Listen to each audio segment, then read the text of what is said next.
So, part two of today's guided notes. Example 3, derivative of a graph with sharp turns. Sketch the graph and find the derivative of f of x equals the absolute value of x minus 2 when x equals 2. So here it's important to remember that if the function is not continuous at a point, then it's not differentiable at that point. So we have to be careful here. So that's pretty much why we start off with the limit definition of a derivative. So here, let's first draw our graph. X minus 2 has a vertex at 0, positive 2. To the left of that, the slope is negative 1, right? And then to the right of that, the slope is positive 1. So our common v-shaped absolute value function, and now we're trying to find what's f prime at 2 when the limit as x approaches 2 of, again, x minus 2, right? Minus, in this case, the value c x minus 2 again, 2 minus 2 all over x minus 2. And again, if you guys simplify, you'll find that the limit as x approaches 2 of x minus 2 over x minus 2. We want to find that limit now.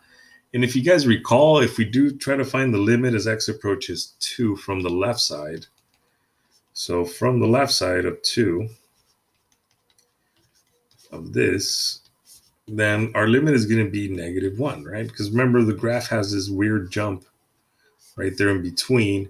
Down here is going to be negative 1. If it's on the right side, then the limit as x approaches 2, this one was from the left, this one's from the right, of the absolute value of x minus 2 over x minus 2 is equal to positive 1. So up here it's positive 1.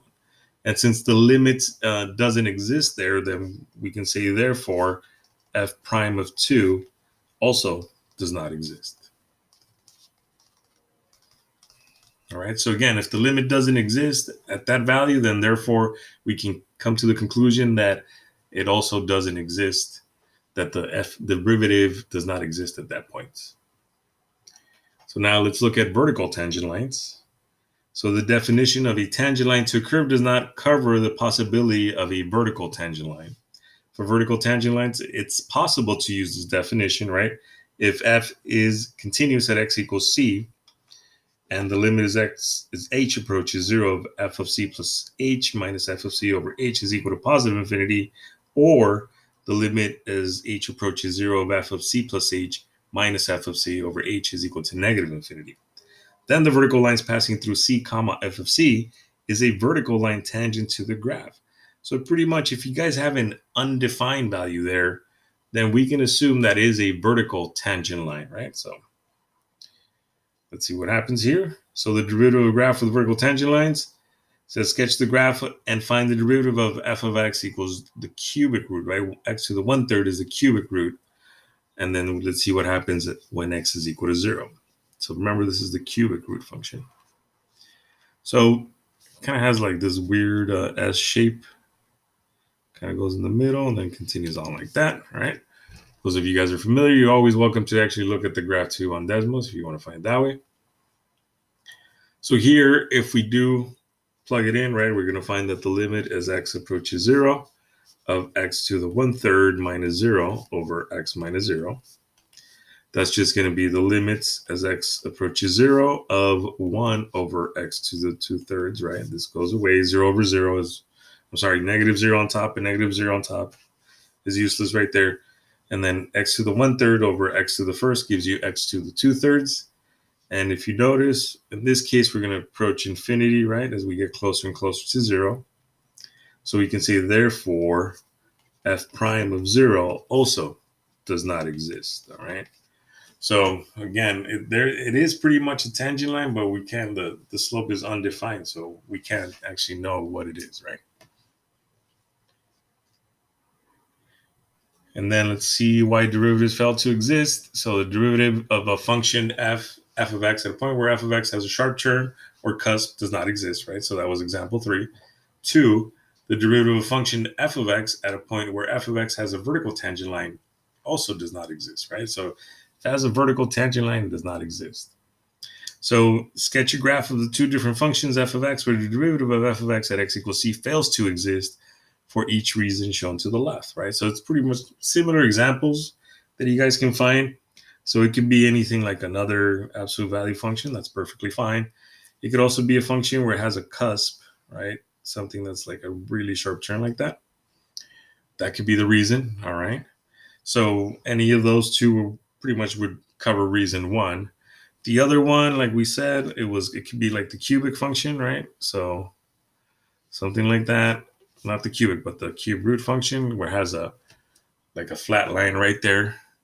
What else could it be? So anything that pretty much has that type of flatness to that part of the curve, but has to be vertical, right?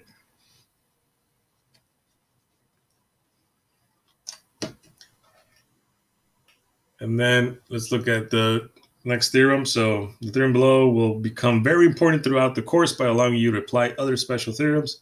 So the theorem of differentiability implies continuity. If f is differentiable at x equals c, then f is continuous at x equals c.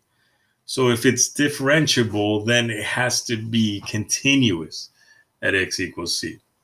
So true or false? The converse of the theorem above is also true. So here it says, so the converse would be that if f is continuous, right, at c, at x equals c, then f is differentiable at x equals c. Now here you have to be careful because if you noticed already in example 3, we had one with a sharp turn, right? The absolute value function. It is continuous, right? It is continuous, but again, it's not differentiable because I can draw an infinite amount of tangent lines at that point. So in this case, happens to be false.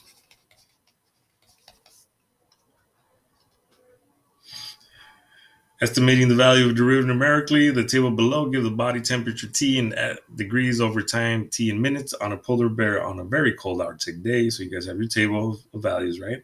So lowercase t is time, uppercase t is the derivative. Estimate the value of 5.5, right? T prime of 5.5. So 5.5 happens to be right here in between these two. So we want to make sure that we estimate that value. And in order for us to do that, we can just pretty much surround it by. So we know that T prime of 5.5 is going to be approximately equal to T6 minus T5 over 6 minus 5. Now, if you guys remember here, this is an estimation. That's why I'm not using the limit. So be careful. All right. So if it was asking me what is it at that precise moment, then yes, I would use derivative. But here it says keywords is estimate the value. So we're looking for the slope of the secant line essentially. So here we have 90.45 minus 90.73 for T5 over 1. So this is decreasing, right, at a rate of 20.28 degrees Fahrenheit every minute.